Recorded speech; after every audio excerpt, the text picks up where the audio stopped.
So I've just been doing some water changes in my fish room, and like you all know, I always bang on, like, I've never loved this tank. So I've never really been happy with it, and it's 5 foot by 18 by 18, and I thought to myself, what would I like to do with this tank? If I could do anything with this tank at the moment, what would it be? And if I'm honest, it would be a Lake Tanganyika display tank. I'm not sure whether I'd use the term biotope, because then I start getting like really OCD over the situation and studying the rocks and the plants and the sands and stuff. So how I'd set the tank up, I'd start, obviously Lake Tanganyika and Lake Tanganyikan fish, it's hard water, they like hard water. Now, a lot of people use ocean rock. In the past, if you look on Instagram and stuff, I've used this is marine live rock, comes out of marine tanks. I suppose that's quite expensive actually, but I've always set my tanks up with that because I bought a load in bulk, let it dry out, and I used it. And obviously anyone who's known me for long enough knows I kept marine, so I bought an absolute ton of live rock when I had the chance, when it was going cheap, let it dry out, sat it in RO water to pull any phosphates, nitrates out that might be in there. I've heard rumours that live rock can absorb all that stuff. So, but if money was no object and you could do whatever you wanted money wise, I would recommend this stuff. It's Siriu stone and it's absolutely stunning, and it hardens your water. So you could go and check out the likes of Aquarium Gardens or Horizon and like the aquascaping shops, and you could get a ton of this, but it ain't cheap, people. So if you've got a few bob the accountants told you to hide, then, you know, maybe have a look at it.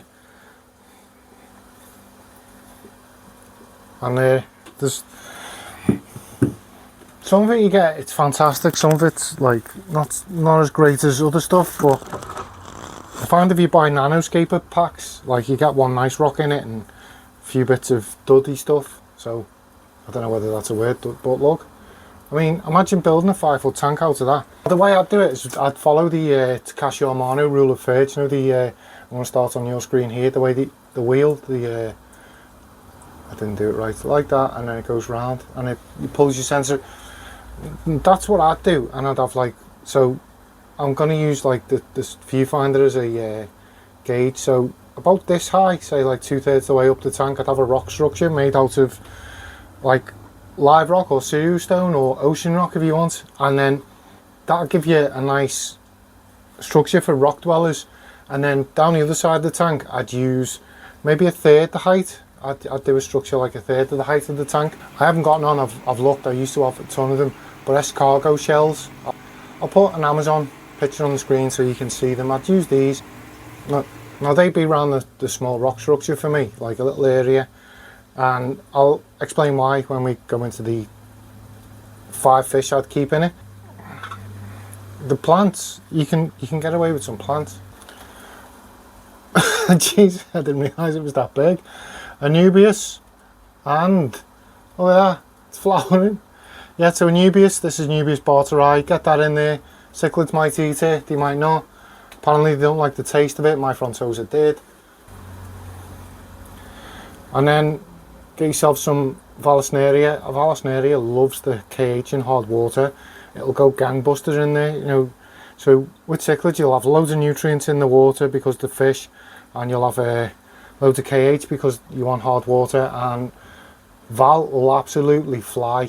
You'll love it. You'll be able to give it to all your mates.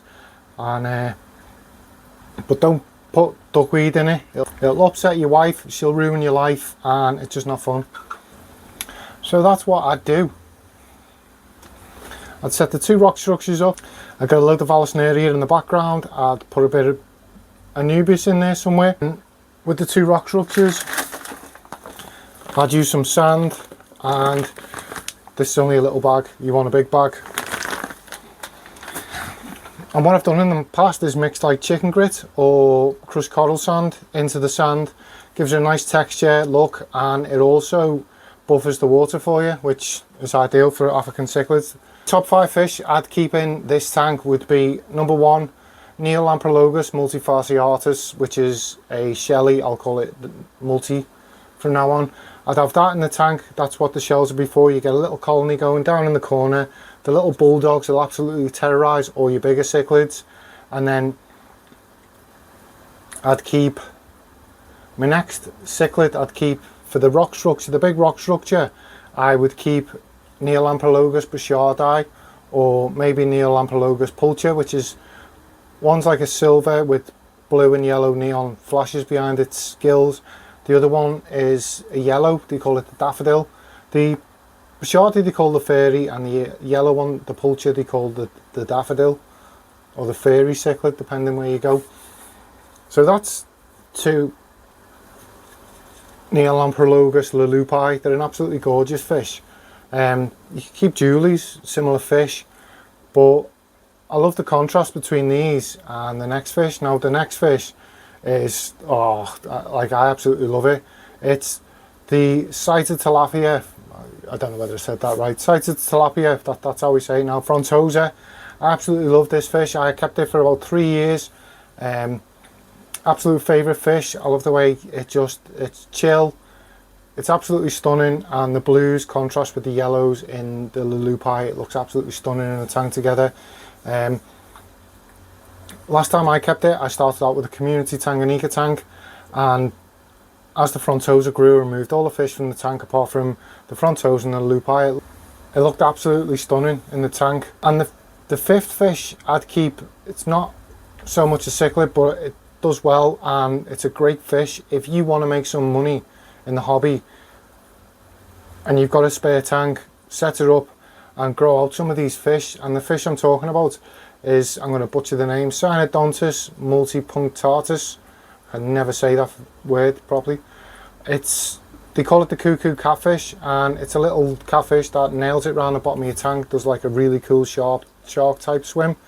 Looks absolutely stunning. I absolutely love it, and it's a cracking fish because everyone who keeps African cichlids wants these in the tank, but the shops only sell them tiny and they fit in the mouth of cichlids, and anything that fits in the mouth of the cichlid fits in the mouth of a cichlid and you don't see it again. So but that's my recommendation. If you can get hold of them cuckoo catfish, grow them out. As I say, all cichlid keepers want them in the tank, so if you can grow them out, take them to your fish shop. The fish shop will bite your hand off for them. Thanks for all your support, guys. It means the world to me. Let me know in the comment section what type of cichlids you keep in this tank, or maybe you'd keep something else in the tank. Regardless, let me know in the comment section. I'm always interested to know what other people are really interested in keeping. Take care, guys. I'll see you soon.